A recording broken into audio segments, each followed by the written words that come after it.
The boy knew something was wrong the moment he saw her hand move. From his spot outside the café, Jace watched carefully, his sharp eyes locked onto the woman's slender fingers as they dipped into her expensive handbag. The air smelled of fresh bread and roasted coffee, but he wasn't paying attention to that.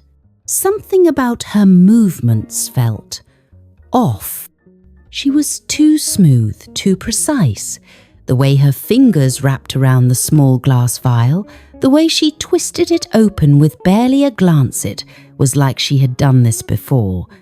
Jace's heartbeat quickened as he watched her tip the vial over the bowl of soup sitting across from her. A few drops fell in, clear, odorless, invisible. His breath caught. The man across from Haran, older gentleman with silver hair and a crisp navy blue suit, had no idea. Jace had spent most of his 15 years surviving on the streets of San Francisco. He had seen a lot scams, fights, people at their lowest, but never anything like this. This was murder, and no one else in the cafe had noticed. Jace swallowed hard. He had two choices: walk away and pretend he hadn't seen it, or stop this before it was too late. His feet made the decision for him. He pushed forward, moving past the polished tables, past the well-dressed customers, past the clinking of glasses and soft jazz playing in the background. And then, before he could think about what came next, his voice rang out loud and clear, "Don't eat that." Every sound in the cafe stopped. The clinking of silverware, the hum of quiet conversations, the soft jazz music playing in the background, all of it gone in an instant. Heads turned, people stared. A waiter dropped a tray, sending a glass rolling across the floor. At the centre of it all, Jace stood frozen, his heart pounding in his chest. Across the table, the man with the silver-haired Donovan Hensley looked up, confused. His spoon hovered inches above the steaming bowl of clam chowder. Sitting across from him, the woman's perfectly polished expression cracked. Her fingers gripped the edge of the table, her knuckles turning white. "What did you just say?" she asked, her voice sharp, cold. Jace swallowed, forcing himself to hold his ground. His instincts screamed at him to run, but his feet refused to move. "She put something in your soup," he said, pointing at the woman. "I saw her." A collective gasp rippled through the cafe. Donovan's face darkened. He turned to the woman, his wife Evelyn. "Evelyn?" His voice was calm, but heavy with something unspoken. Evelyn's lips curled into a tight smile, but her eyes flickered with something dangerous. "You're seriously going to listen to this?" she scoffed. She let out a dry laugh, shaking her head. "He's a homeless kid, Donovan. He's probably trying to scam you for money." Jace's fists clenched. "I know what I saw." Donovan didn't move. He just stared at Evelyn. A long silence passed. Then, slowly, he set his spoon down. The room held its breath. Jace took a shaky step forward. "Smell it," he said, his voice barely above a whisper. "If you don't believe me, just smell it." Donovan's expression didn't change, but after a moment, he did exactly that. He lifted the bowl slightly and inhaled. His face went pale. He placed the bowl back down carefully, deliberately, then turned to his wife, his piercing blue eyes narrowing. "What's in my soup, Evelyn?" Evelyn's smile vanished. The cafe was so quiet you could hear a heartbeat. And then, for the first time, Jace saw something flicker in Evelyn's eyes. Fear. Evelyn's fingers tightened around the napkin in her lap. Her nails dug into the soft fabric, but she kept her expression calm. "Donovan, this is ridiculous," she said smoothly, leaning back in her chair. "You can't honestly be taking this street kid's word over mine." But Donovan wasn't listening. His blue eyes were locked on the bowl in front of him, his fingers resting on the edge of the table. Slowly, he lifted his gaze back to her. "What's in my soup?" he asked again, his voice lower this time, more dangerous. Evelyn let out a sharp, forced laugh. "Oh, come on, Donovan. Do you hear yourself? Do you hear how insane this sounds?" She gestured toward Jace with a flick of her manicured fingers. "Look at him. He's probably never even eaten at a place like this. Why would you believe a word he says?" Jace stood his ground.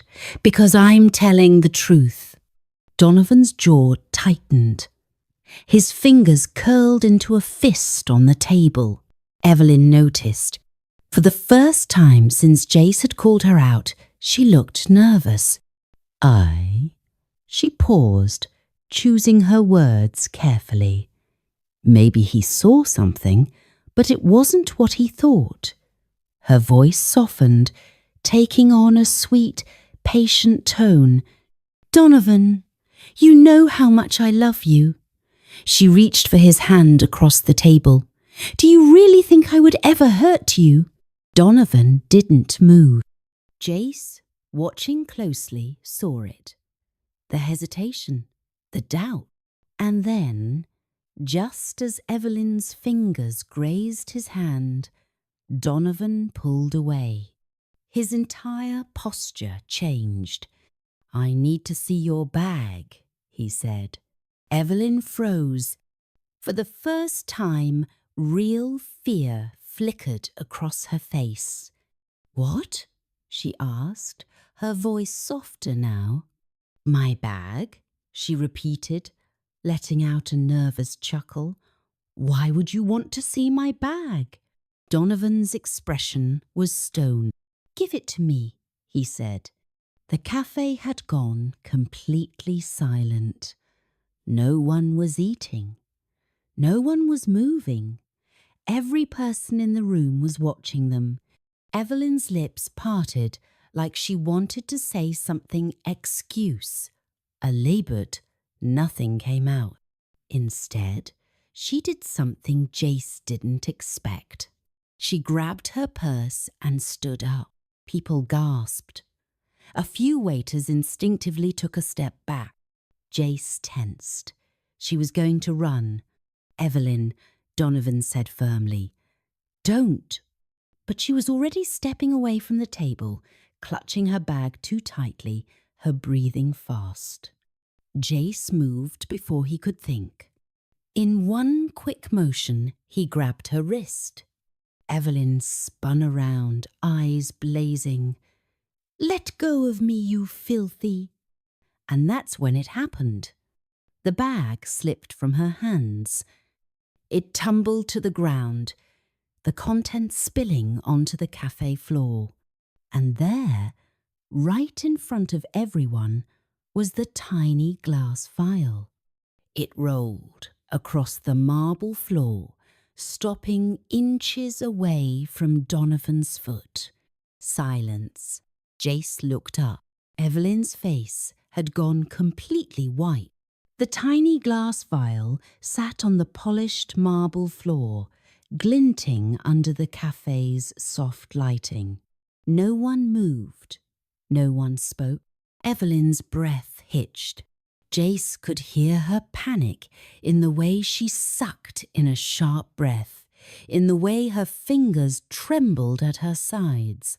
Donovan stared at the vial, his expression dark and unreadable. Something inside him shifted. Slowly, he bent down, and picked it up. The café watched in absolute silence as he turned the small bottle between his fingers, watching the clear liquid inside swirl. His voice, when he finally spoke, was low and cold. "What is this, Evelyn?" Evelyn opened her mouth. No words came out. Donovan lifted his eyes to her. For the first time, she saw it. Not just suspicion, certainty. She had lost. Her fingers curled into fists, her nails digging into her palms. "You don't understand," she whispered. Donovan's expression didn't change. "Make me understand." She let out a shaky breath.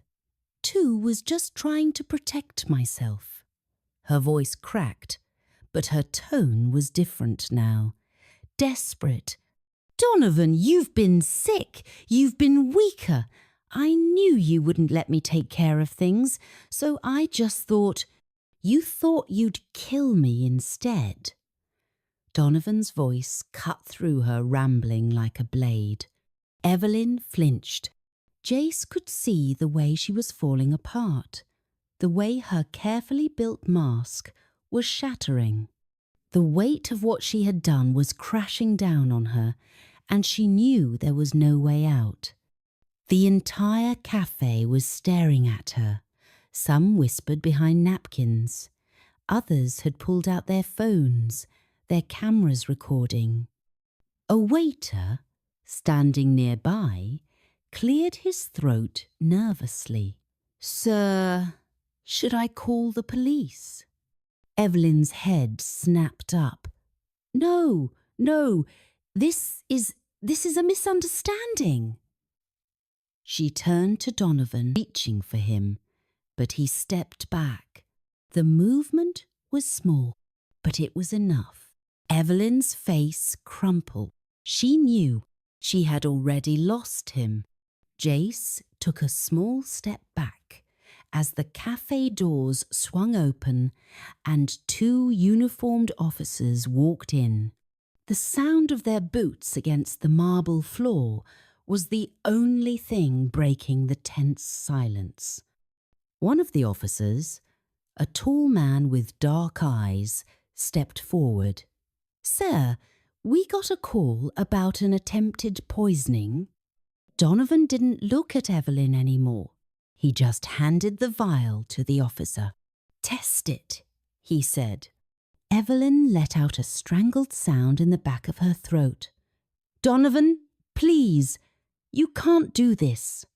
The officer didn't hesitate. He turned to Evelyn. "Ma'am, I'm going to need you to come with us." She fought. She screamed. But in the end, it didn't matter. The moment the officers grabbed her wrists, snapping handcuffs around them, it was over. Her voice, once so calm and beautiful, was now raw with rage. "You'll regret this, Donovan. I should have done this months ago. You..." Her words were cut off as the officers dragged her toward the door. The cafe erupted into hushed whispers. Jace exhaled, his hands still clenched at his sides. His heart was racing. He hadn't even realized he had been holding his breath. And then, it was just him and Donovan. The billionaire sat down slowly, pressing a hand against his forehead. He looked tired, not just physically, deeply, emotionally. For the first time, Jace felt uncertain. He had done the right thing. But now that it was over, what now? Should he just leave? He turned to go, but Donovan's voice stopped him. "Wait." Jace hesitated. Donovan lifted his head, staring at him for a long moment. His blue eyes were not the same as before. They weren't cold. They weren't distant. They were grateful. "Sit," he said. Jace blinked. "What?" "Sit," Donovan repeated. You stopped me from making the worst mistake of my life. Jace looked at him carefully. I just did what was right. Donovan's lips curved slightly. That's exactly why I want to help you. Jace swallowed. He had spent years being invisible. Now, one of the most powerful men in the city was really looking at him, like he mattered. Slowly, he sat down. Chapter 5. The Aftermath. The cafe was returning to normal. Waiters picked up fallen silverware. Conversation started again, though quieter, more cautious. But the air still held the ghost of what had just happened. Evelyn was gone. The woman who had once been the envy of the city, dressed in designer clothes and expensive jewellery, had left the building in handcuffs. And Jace? He was still here. He sat across from Donovan Hensley, the billionaire whose life he had just saved. The man who had been minutes away from eating a poisoned meal. For the first time in a long time, Jace didn't feel invisible. A waiter placed a fresh plate of food in front of him. A sandwich, some fries, a glass of water. A real meal. Jace hesitated. I don't need. Eat, Donovan said simply. Jace studied him. The man looked different now, not like the cold, distant businessman he had seen before. Now he just looked tired and grateful. Jace slowly picked up the sandwich and took a bite. Donovan leaned back in his chair, watching him carefully. After a long pause, he spoke. You didn't have to say anything back there. Jace swallowed. Yeah, I did. Donovan's lips twitched almost a smile. Most people would have walked away. Jace shrugged. I've seen what happens when people walk away. His fingers tightened around the sandwich. I didn't want to be one of them. A long silence passed. Then Donovan reached into his suit pocket and pulled out a sleek black business card. He placed it on the table and slid it towards Jace. That's my direct number, he said. I don't know where you've been or what's happened to you, but if you ever need help, real help, I want you to call me. Jace stared at the card. For years, people had ignored him, looked past him like he wasn't there. And now, one of the richest men in the city was offering him a chance. Jace picked up the card, turning it over in his fingers. This isn't charity? He asked cautiously. No, Donovan said. It's an opportunity. Jace let out a slow breath. For the first time in years, something flickered inside of him. Hope? The cafe continued buzzing around them, but for Jace, the world felt different now. Sometimes life gives you a chance to do something good, and sometimes doing the right thing changes everything. If this story moved you, don't forget to like, share, and subscribe for more inspiring stories of courage, truth, and second chances. What would you have done in Jace's place? Tell us in the comments below. Turn on notifications so you never miss a story that could change the way you see the world. Comment part 2 if you want to know what happens next with Jace.